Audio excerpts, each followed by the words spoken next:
fired up. It's made a great decision. Great teammates, coaches, and other people who want to be Super Bowl champions. And we are. We're going to do it this year. And we're going places because we want to go places. Touchdown, Detroit Lions!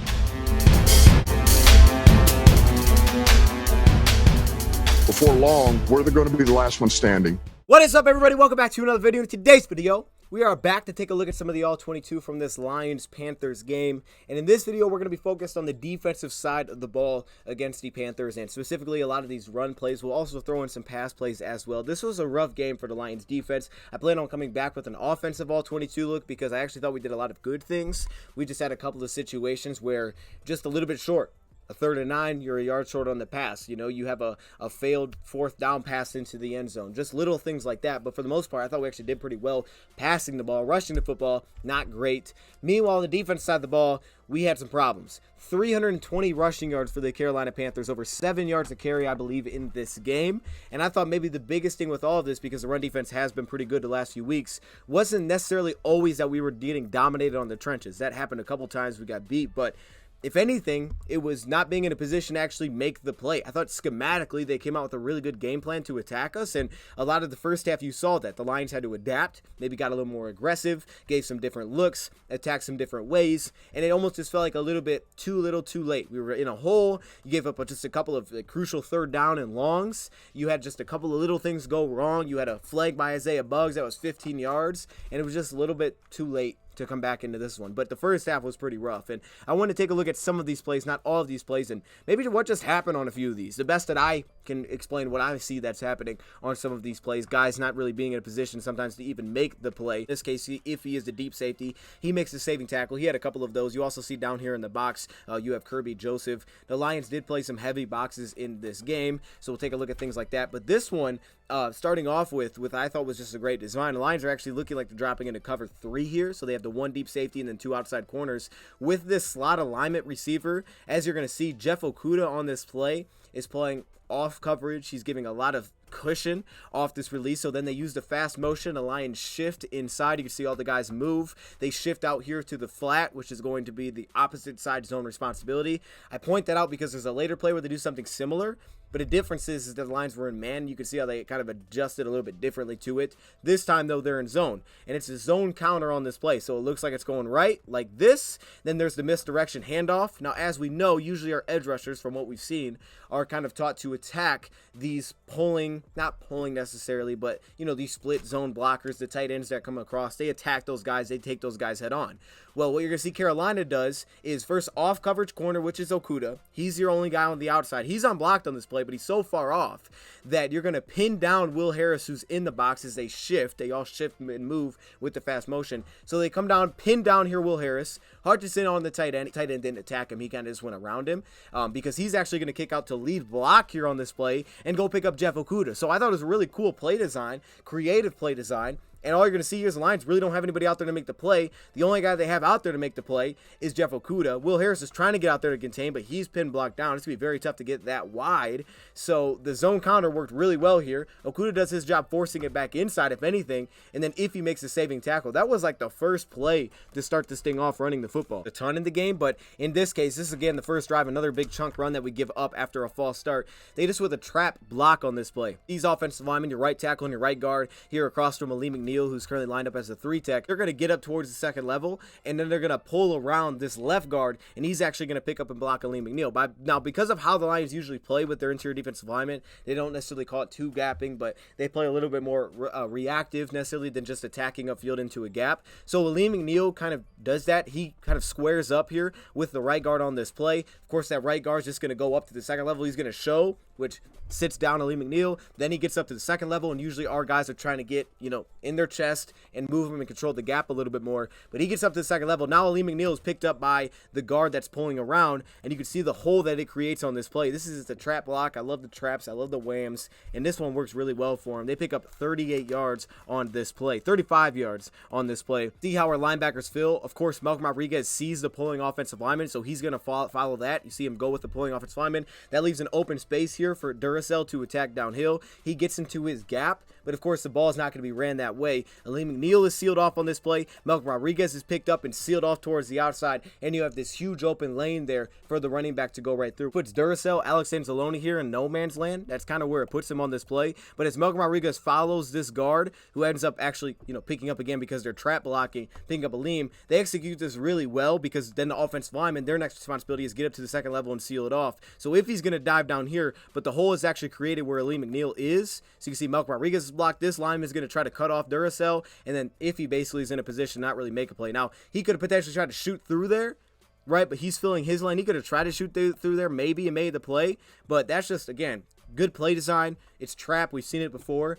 but they executed it really well. And against how our guys play it, gave some different looks in the second half. Here's your 7-yard touchdown. This is something they did too. There's like 4 of these plays where I thought they got our edge rushers in the action, meaning speed options and read options. Here it's a speed option. I think this is the only speed option they actually ran in this game, but they basically put John Kaminsky in the action on this play. It's smart. Lions, how do they play with their defensive ends? Well, as we know, they like to force inside with their defensive ends. This is one of their adjustments that they made going back to like the Minnesota game beginning of the year. We're going to force and squeeze everything inside with our DN. So they stand up Hutch. He's on the outside in a 9 here. They go face up with the tight end on this play. That's John Kaminsky. He's in a 6 technique. But what's going to happen is this tight end, it is a few times, is going to run off and actually block up Jeff Okudah on this play, who is now kind of like your outside force player. The tight end's going to go attack him and take Okudah out of the play. Almost looks like a pass. Then they jump into a speed option, and now Kaminsky, all of a sudden, he's in the action as the only guy on the outside as the tight end takes off. Alignment-wise, he's not lined up outside the tight end. He's lined up head up with the tight end. If anything, he's almost shaded inside, but he's head up with this tight end. He's not on the outside.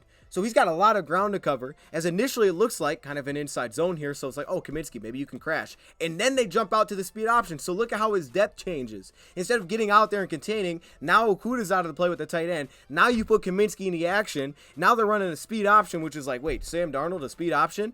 And also this tackle, he's not trying to block Kaminsky. He's just going to go up here and try to seal off Malcolm Rodriguez because he's the guy that they know can get over there speed-wise. They put John Kaminsky in a spot where he has to make a play, and that's just really tough because of our personnel that we use. This is, to me, it's just a really smart play design. It's like, hey, look, Kaminsky, we're going to make him make something happen. We're going to make him have to work in space. And that's what happens here. He has to work in space, and he's got no help towards the outside, so Okudah is ran off by the tight end. Team to do here, almost giving you a 5-man front on this play. Later, they gave you a 6-man front, basically. And it's just a little bit different way to do it that time by putting him on the edge. That way they can slant everybody inside. Okudah is still on this side. I know you can't see him from this angle, but Jeff Okudah is actually right here. He's still on the outside. There's just no receiver on his side. Probably it's zone coverage, but either way, he's not here. So with that, Jeff Okudah has the outside contained, right? He's filling, like this C gap necessarily, if he is.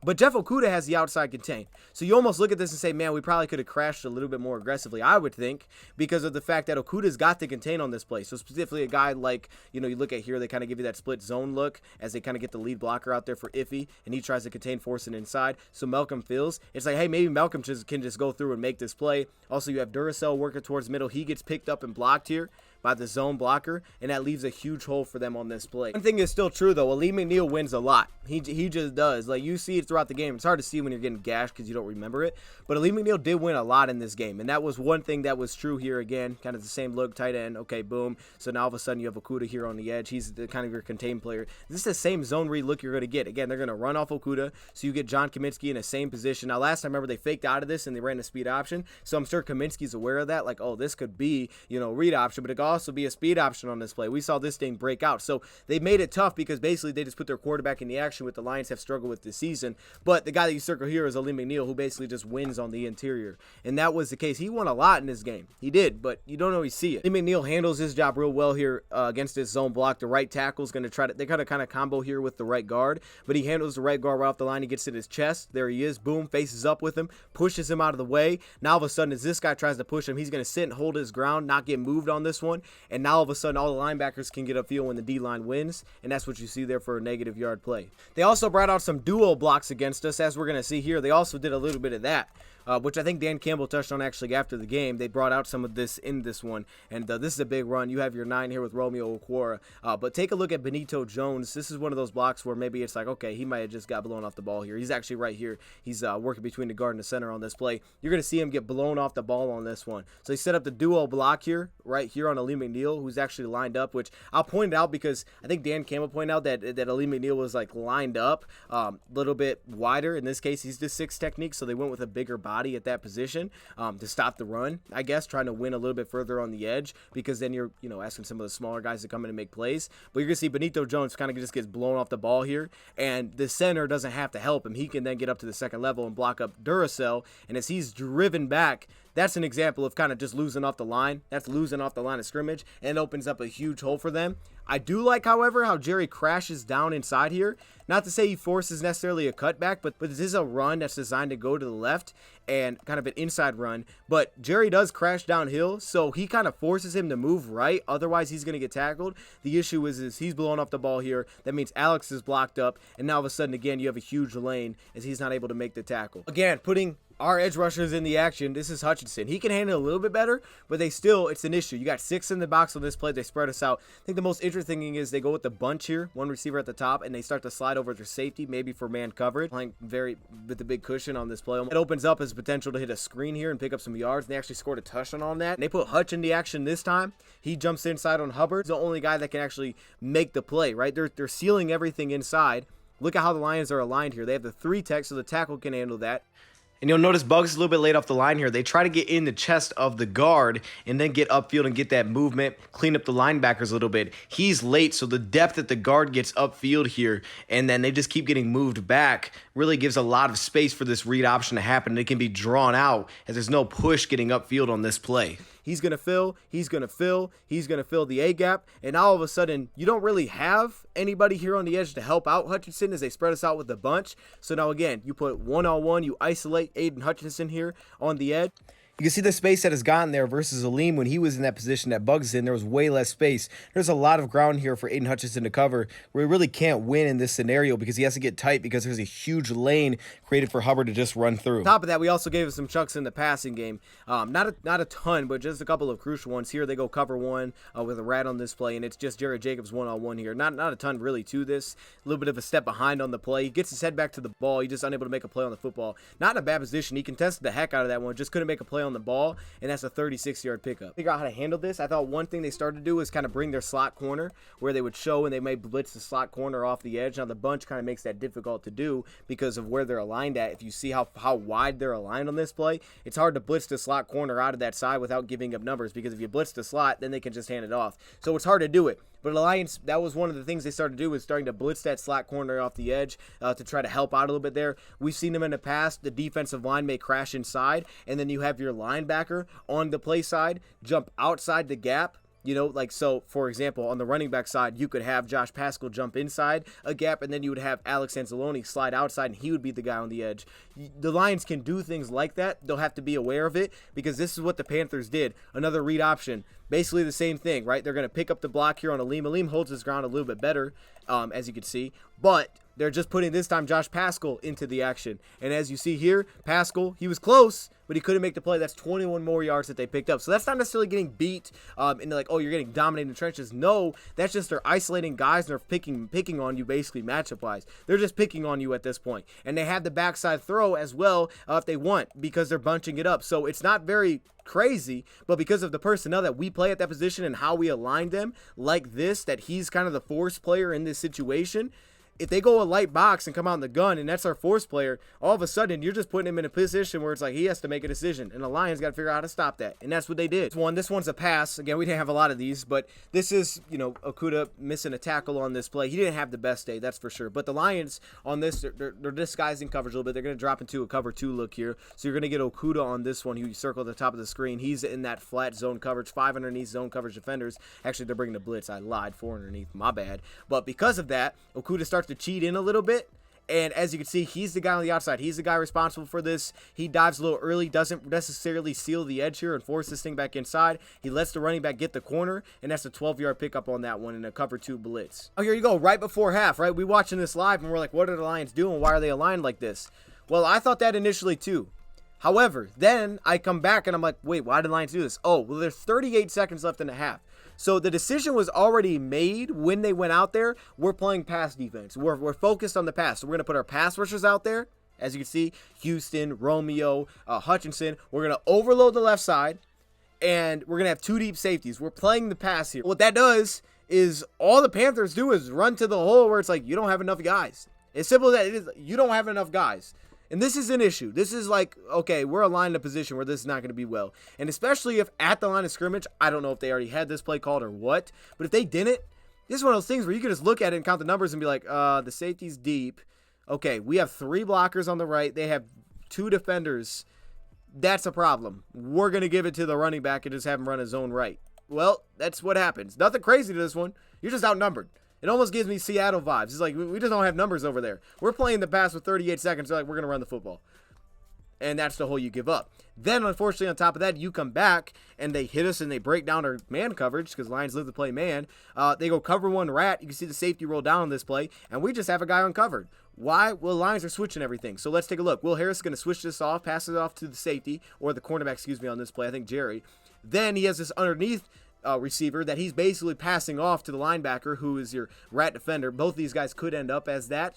But as you can see with the running back, Malcolm Rodriguez is responsible for that. So he's responsible for running back. So Will pretty much gives this to almost like Alex Anzalone on this play, even though he's your underneath zone defender, and he becomes the underneath zone defender. We've seen teams do this against us where they pass it off, and then it's like, okay, I'm the zone defender. That doesn't happen. Plus, Alex Anzalone's basically cut off on this play, so it wasn't going to happen because he would have just ran into somebody, which tells me that this was just a design. Third man coverage is what we're going to do. So Malcolm is forced foul at the running back. Now, Alex can pass his guy to Malcolm, which is going to be a problem. He sees it kind of late there, and now no one's covered. Will steps into it. There's no one covering this guy underneath. So, a lot going on. Not really. I mean, it was just like, okay, we were broke down in man coverage. I just say, you know what, man? They just had a good game plan for us. They came out, they game planned, they knew what we like to do, they know our tendencies, they know how we play, and they said, we're going to hit you with things that maybe you've had issues with in the past, or just based on how your line that we think is going to work.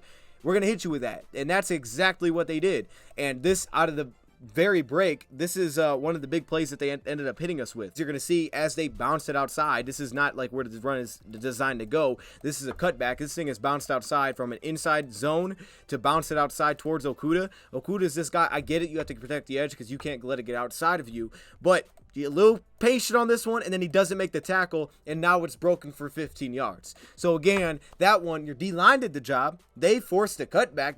They're like, hey, you're not going down the lane in the interior. Like a duo block in the inside, Isaiah Buggs gets doubled up. He doesn't get blown off the ball like we saw Benito Jones. Ali McNeil's handling his job against a little bit of a double team here. He's holding his lane, and then Malcolm and those guys can fill. So you force the bounce outside. If he fills inside there, and now it's just Jeff Okudah here to make that play, and as you can see, he doesn't make that play on that play. Here's a little bit of an adjustment in a way it kind of felt like. Okay, again, they do the same thing with Malcolm Rodriguez. He's going to roll to the edge here, and what they're going to do, as we saw before, they're going to start crashing their defense lineman inside. But a little add on top of that, they have 2 deep safeties here, is what they're going to do because they have 2 deep safeties. They're going to roll down Kirby Joseph to play the slot, which we saw the very next play. They hit us with it again. They roll down Kirby Joseph, and Will Harris is going to rush off the edge. So now they're kind of changing up like, okay, we're going to make sure that these things aren't getting towards the outside, which was something that they had to do because earlier this season it was like, man, the Lions' run defense is bad. It's got to be the D lineman. But then it was basically, hey, if we force it back inside, our D-line are doing their job. We just have to have guys on the edge that are actually making the play. And that fixed a lot of stuff for us. And it was like, oh, Lions D ain't that bad. It can stop the run. This game, they exposed this again. Instead of saying, hey, look, you can't win in the trenches, they're like, we're going to isolate your edge rushers. We're going to get to the outside. Here you go. We're giving you a different way to do it. Well, they see that they're blitzing Will, so immediately he throws this bubble screen. They pick up 8 yards. But that was maybe one of their adjustments that they made. Lions do something. I don't know if this was done on purpose or not. It feels like it was just based on how everybody moved. But this one is like, dang, this was like one of the coolest plays I thought defensively in this game. Probably the coolest play I thought defensively. It was a negative 3-yard run. And at first I'm looking at it like, dang, Bugs, I don't know how you even saw this coming. But then I look at it again, I'm like, this may have been one of the tweaks that they made. And if that's the case, give them some credit. I don't know completely.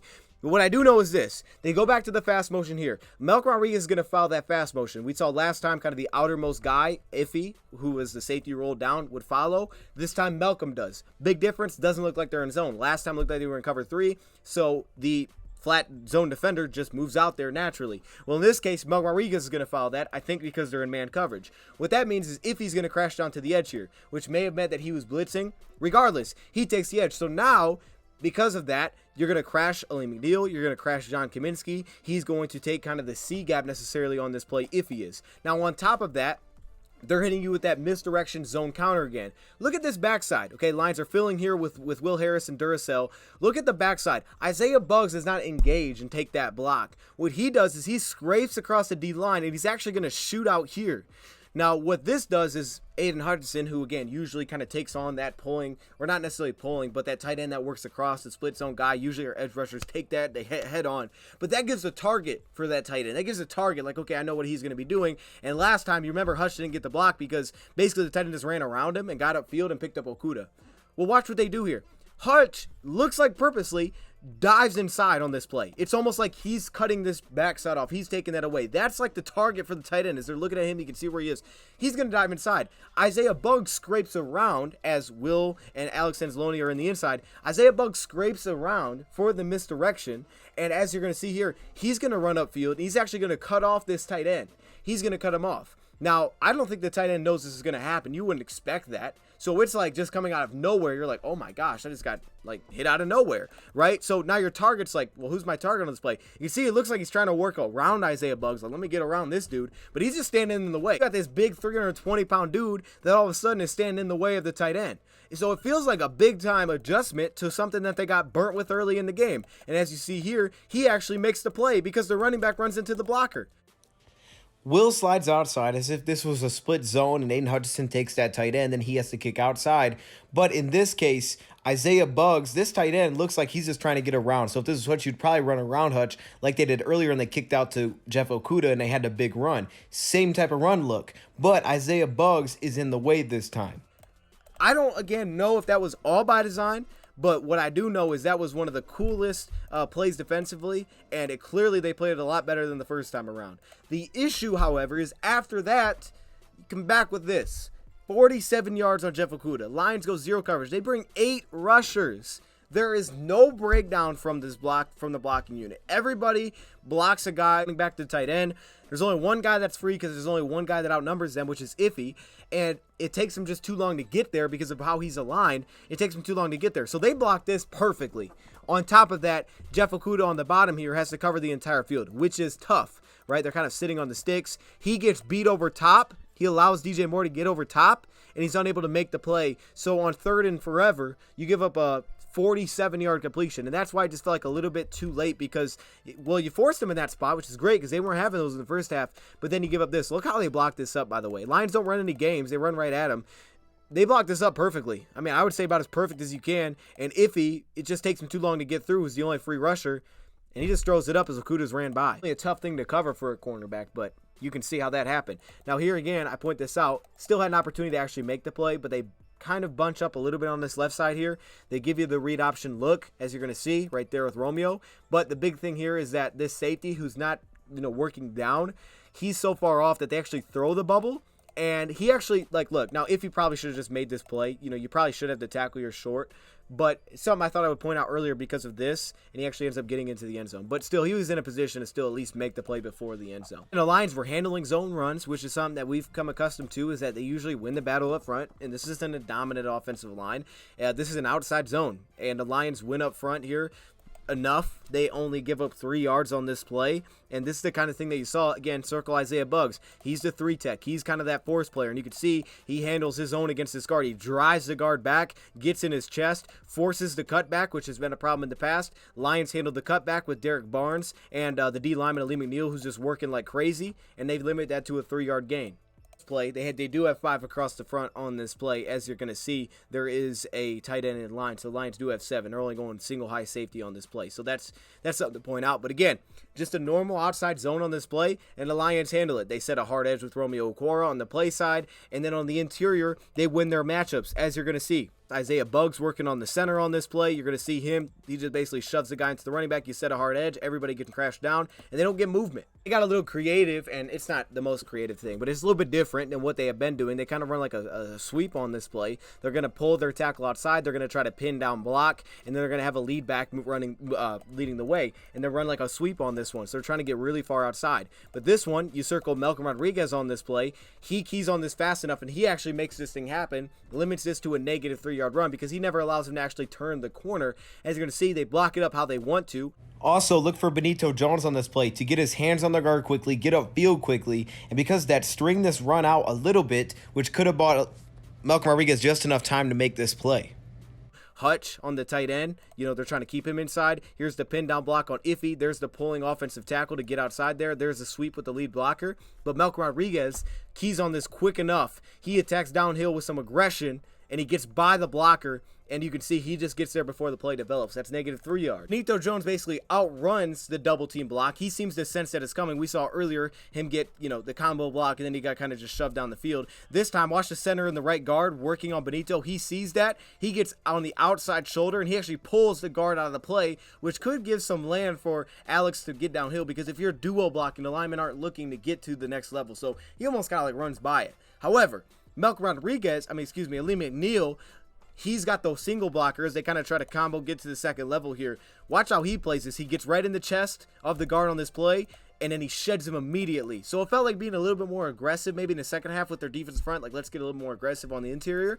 And he sheds, and that's just him being there to make a play. And then Malcolm Rodriguez also gets in to clean it up. So that's a duo block that it looks like a duo block that they kind of hit us with earlier in the game. This time the Lions handle it, as you can see here. Malcolm Rodriguez diving downhill, just more aggression across the front there. They come back with the read option. This time, who is isolated on this play on the running back side? It's James Houston. That's the biggest difference. Again, they still do the same thing on that side of the field. They have the bunch, right? Our safety's kind of creeping over there a little bit, and Kirby Joseph. They could throw this if they want to, but you can see they decide not to. This is who they're isolating. He decides not to throw it. Now it's James Houston, and maybe Sam Darnold could have pulled this. Maybe he could have. But as you see here, with kind of the run-pass option look, you don't have a moving Sam Darnold necessarily on this play. That's kind of a quick decision that I think you usually make, because if they're blocking downfield, then you throw it, you're going to get a penalty. But on this play, James Houston actually handles the read option, limits it to a 3-yard gain. We know Houston a little more athletic. He's like, 240? Right? He's got more athleticism necessarily to handle this with a lot more speed. And in this instance, you are getting different personnel here from the Lions. Look at the changes, okay? They have the wide defensive end, but they have Hutch at like a 4-eye technique here, which kind of makes the area of the read option that they're going to run a lot smaller, because usually they would have the 3 technique on that side, which is an outside shade over that left guard. But in this case, they have Hutchinson almost face up with this left tackle, so it really squeezes that space. They changed up the personnel here. You have the 1 interior defensive lineman, which is John Kaminsky, at a 2-eye, so they change up a little bit their defensive front look, and then they stand up Houston with more athleticism on that running back side. Get downhill fast. It looked like he keyed on the running back pretty quick. Maybe he could have pulled this, but he handed it off and he limited it. Again, I point to kind of the attacking aggression that the defensive front seemingly went to. Watch Ali McNeil. They try to double team, duo block him. You're going to see Isaiah Buggs holds his ground on the backside of this run. But watch Ali McNeil. He just attacks upfield in this guard. So again, gets in his chest, and watch him just drive him back. He drives him off the ball. He drives him back on this play. And again, now you kind of open it up for Malcolm Rodriguez to fill inside. You have the edge contained, so you're just not getting any movement there. That one was a 0-yard run for this Carolina Panthers offense. Again, watch him just drive on this play. More aggressive, everybody kind of shooting, right? If he's shooting down on the tight end or the wide receiver, Chenault, that line's in. Everybody's kind of shooting a little bit more upfield here on this play side, specifically Lee McNeil. He creates the space, because as he shoves the center back, now that guard that's trying to kind of block with him, double team him, now all of a sudden he's thrown out of his lane. Malcolm can kind of just sift through the traffic. He does well there, and then make the tackle at the line of scrimmage. Also, when you talk about not just flying through gaps uncontrolled, watch Alex Anzalone here on the backside. He notices that this run is designed right up the, looks like the right A gap on this play. So he doesn't just shoot through his gap. He sits back a little bit. He has potential to slide around based on where this cutback potentially goes and help out, give some support instead of just jumping upfield into his lane. A positive note to end it on, a little bit of an inside zone, and it's Josh Paschal that I point out on this play. Now, Lions playing a little bit different techniques. You got a 3, you got a 1, you got a 5 on this play, and you're going to see see Josh Pascal at the 5 technique working on this right tackle. Watch him drive this right tackle in the inside zone back to the running back. Also, Pascal from this 5-tech alignment, not completely, but he's crashing a little bit inside, closer to the B gap. Now, Malcolm doesn't immediately jump outside because of that, but you can see he's going to work downhill a couple steps and then scrape towards the edge, where if this was, again, that read option, not isolating the edge rusher, now all of a sudden Malcolm is out there to get in and make this play. So, again, a slight little tweak. That's kind of cool to see. We know he did that a little bit in college, but you see kind of the movement there, driving him back a little bit on this play. But then it's Ali McNeil, who I circle, working on the 3-tech here, because Ali McNeil wins a lot, as you're going to see, with the shed, get off the block, and then make the play. And then also on the 1 technique, you have Isaiah Buggs. When these two guys are out there, usually you get more good production than anything. He gets moved a little bit, but the shed here, in the drive back by Pascal, which really makes it tough for him to cut, and then also at the same time Ali McNeil shedding here, getting off his block, and then he's the guy that makes the play on this one, and Isaiah Buggs does enough to stick with it. So when you're forced to kind of get away from some of the things of, man, we're just getting blown, oh man, there's just no one there to make a play. Oh, they isolated our edge rushers. The Lions had to adapt, and it just felt like a little bit too late. That's kind of what I would say how this game went defensively. It's a good thing in terms of you're going to have to be focused, and they said they're going to get this stuff fixed. Schematically, we got to be in better spots. It's always learning. Got a team in Chicago that's going to, I would think, look at this and say, hey, read option, we like to do that. We can bring out a speed option. We can isolate your edge rushers. So Lions are going to have to find ways, which if you remember last time we played them, coming into it, how did the Lions adjust to it? They were blitzing the slot corners. You remember they blitzed Will Harris off the edge, and some of that I think is passing, but they crash and blitz off the edge. It can make it a little bit tougher on that running back side to run that read option because now you have the blitzer coming through. So they did the bunch, right? They had the bunch out of it. So now all of a sudden, in that case, you may lose a defender, so it can be tough. So I'm assuming there'll be a little game that goes on there. Maybe the Lions got to kick their linebacker out and then shoot their defensive end inside and not ask them to be the contained players. So they may have to get creative a little bit. But last time we played the Bears, you kind of anticipate the read option. I don't know if the Lions anticipated any of that with Carolina. This may have just been a little bit of a, oh, shoot, they're hitting us with what other teams in the past have done well. They're just doing it with Sam Darnold. And I don't know if the Lions were anticipating Sam Darnold was going to be doing that. So once the Lions reined it back in, pulled things back in the second half, and their offense kind of got away from some of the, well, there's no one there to make a play. Now all of a sudden we were improving in terms of defense. Still wasn't good enough. It was too little too late. Still gave up too many plays, but we sunk back into it. I think at that point, I don't want to call it necessarily out coach, but you were out of position in the first half more often than not. That's the way that I look at it. With that, sometimes the players have got to win too. Let me know your thoughts in the comments below. We're going to dive into the offense as well. I didn't want to hit on everything. I know I missed some good plays, some bad plays in there as well. But those are some of the plays that stuck out to me. Thank you for watching, and I'm out.